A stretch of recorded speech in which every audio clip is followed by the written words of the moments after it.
Let's start off this Wednesday with some amazing news coming in for Cole Strange. Jerod Mayo says he will head back to practice today. This is huge news for the former first-round draft pick. Obviously been dealing with a very serious knee injury, but we're excited for his journey to start back over again today on the practice field. So if you guys want to give Cole Strange some love as he heads back to those shells and that full pads ahead of Week 12, no sign yet if Cole Strange will be playing in Week 12, but this is a really good sign for the Patriots offensive lineman. So if you want to give him some love, go on ahead and hit that thumbs up button for me.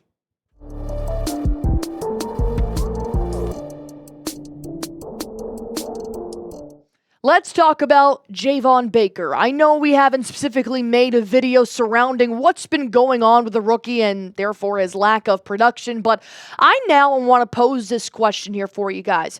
Is Jerod Mayo hurting Javon Baker in his first year of his NFL career? We have seen this happen with a couple other wide receivers throughout our time watching football, but now I'm starting to realize, okay, is he making the right decisions for the rookie on the field and off the field?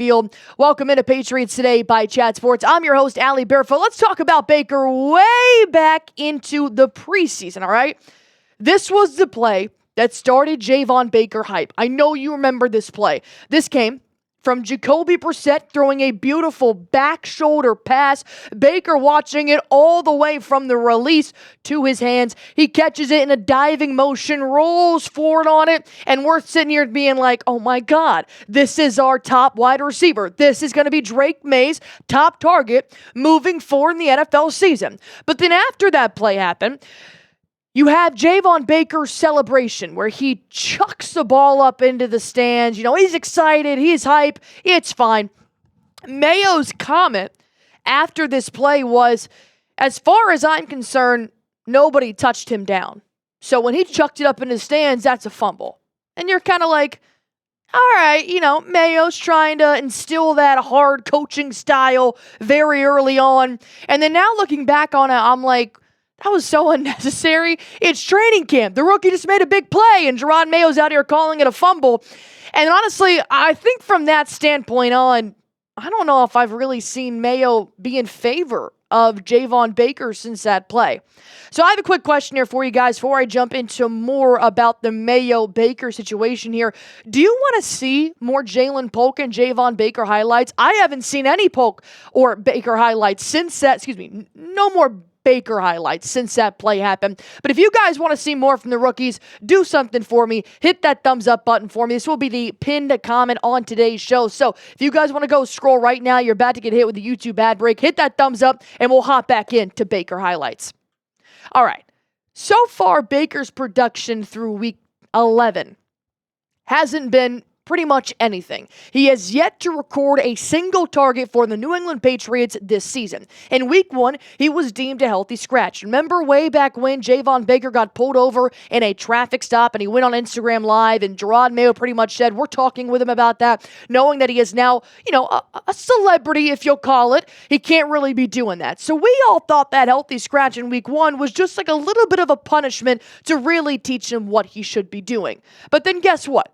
Week 2, Week 3, Week 4, nada. Then Week 5, 6, and 7 goes back to the healthy scratches with now waived Tyquan Thornton. And then they're like, all right, let's not give him reps at wide receiver. Let's put him on special teams. Kick returner. Week 8, Week 9, Week 10, and now that brings us to Week 11, where we really kind of saw Javon Baker finding his footing as a kick returner. He had 2 returns for 62 yards. Of course, one of them being a huge play we'll talk about in a moment. But here's what's super interesting. He's now been a kick returner for the last 4 weeks, and this was the only week against the Rams where we actually saw production coming in from the rookie, and we're like, hell, maybe he's found his footing, not as a receiver, but at least as a kick returner for now. And then Jerod Mayo benched him. And here's what he had to say. He didn't execute the way that we all hoped that he would. I know it was a big return. Even on that big return, it was one of those situations where, is he coming out? Is he not coming out? That doesn't make any sense to me, first of all. A 46-yard kick return going up against the Los Angeles Rams, and you bench him. You cannot tell me Mayo is not pleased with anything Javon Baker does. But before I go on a rant, I will back up Jerod Mayo's decision here just a little bit. Because on that next kick return, because he only had 2 before he was benched, dude's hurdling guys. What are you doing hurdling guys at the 20-yard line on a kick return? Well, I'll tell you what. He's trying to save his ass because he muffed this punt or kick, whatever. He muffed this kick, and in my opinion, he kind of just took it a little bit casual. So now he's got a 46-yard return, and then the next one he's like, all right, let me try to juke somebody out. Let me hurdle over somebody like Saquon Barkley. No. You still need to run hard. You haven't earned anything just yet. Yeah, you had a big play, but guess what? You really want to prove something to them? Don't meander. Run hard again and try to gain 50 on that next kick return. But then I'm thinking, all right, how many times have we seen Jalen Polk drop the ball, and yet he still gets targets? How many times have we seen KJ Osborne not run the right route? How many times have we seen Pop Douglas miss his mark, but they still get chances? I'm starting to think that maybe there's something going on behind scenes that Jerod Mayo and Javon Baker are not on the same page. Because I know Baker has said this numerous times. He has said that he is trying to earn trust from Mayo and the coaching staff on and off the field. We know that Javon Baker went through that thing with the police very early on before the season even started, and we all thought that healthy scratch was in reflection for that. But now, Baker is still trying to prove himself at Week 11, and it's starting to make me wonder, is it a Jerod Mayo thing? Or is it a Javon Baker issue?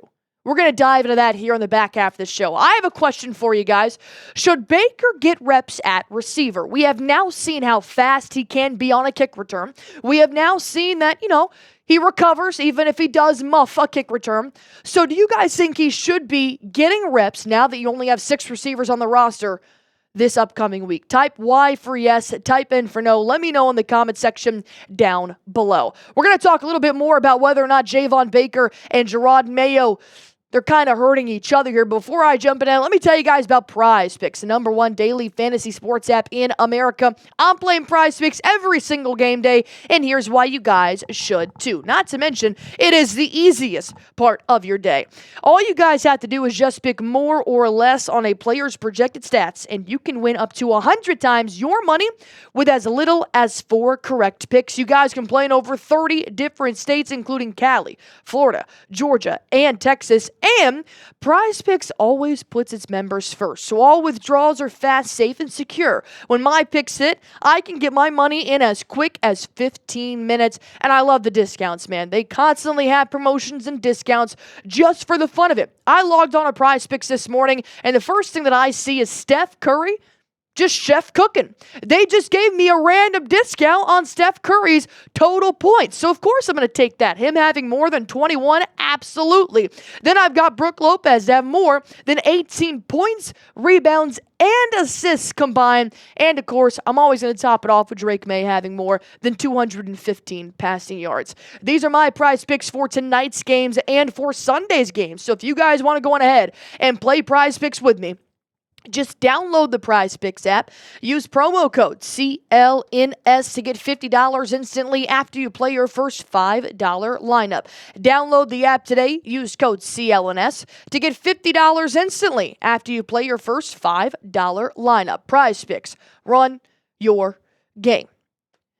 Allie, what are you talking about? Javon Baker is a 4th-round draft pick. He doesn't need to be getting as many reps as Demario Douglas. He doesn't need to be getting as many reps as Jalen Polk. I know somebody's going to comment this under this video. And let me tell you something. 4th round doesn't mean shit. If the guy's good, he's good. There have been several examples of this in the past that, yes, it somewhat matters which round you were drafted in, but it also somewhat doesn't. Cooper Kupp, 3rd round.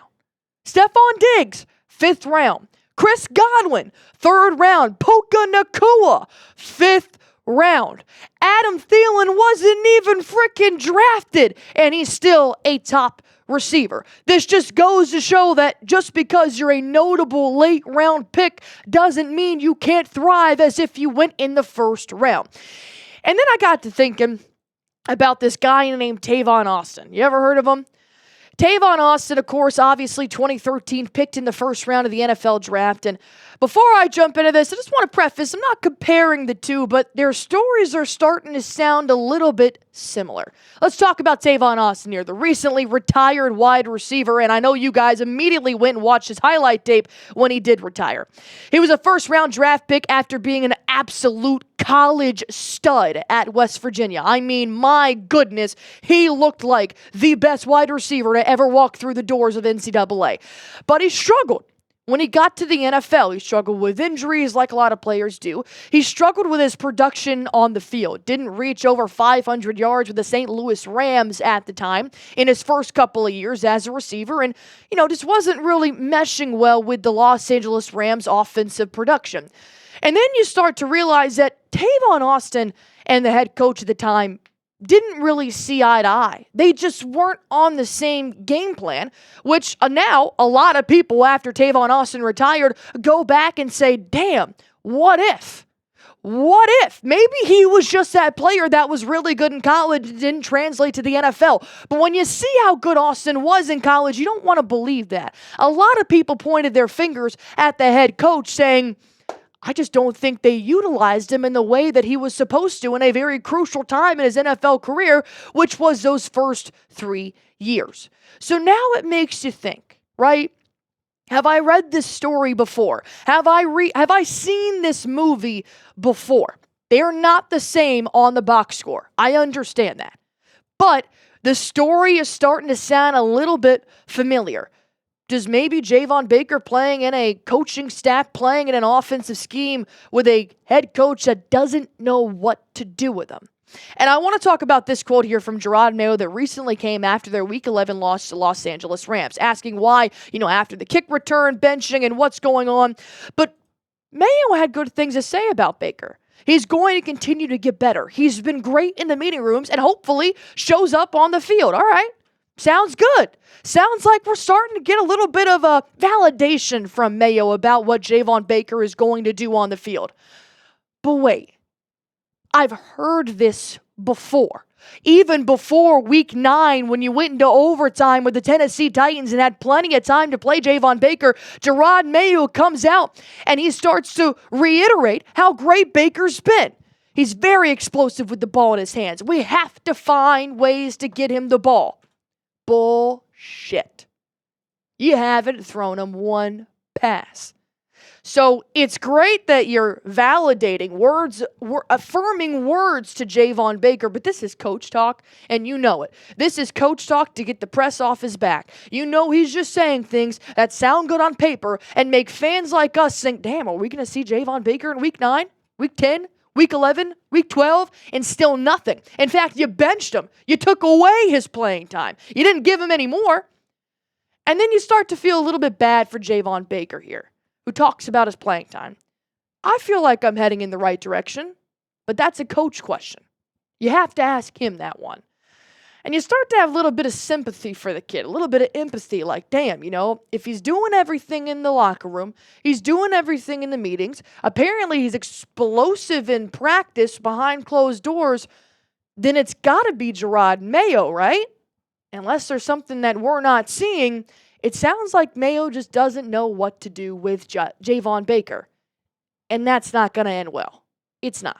It's going to end like Tavon Austin. And you don't want that to happen to somebody that's got potential. So my last question for you guys here is Jerod Mayo hurting Javon Baker? I know a lot of you guys have been asking for this video. I know a lot of you guys have been asking, where's Baker? Play Baker. What's going on with Baker? This is what I know, and I want to let you know. Is he hurting him? Comment why not. If anything changes or any new information comes out, I'll make a video on it right here on Patriots Today by Chat Sports. Thank you guys so much for watching, and subscribe.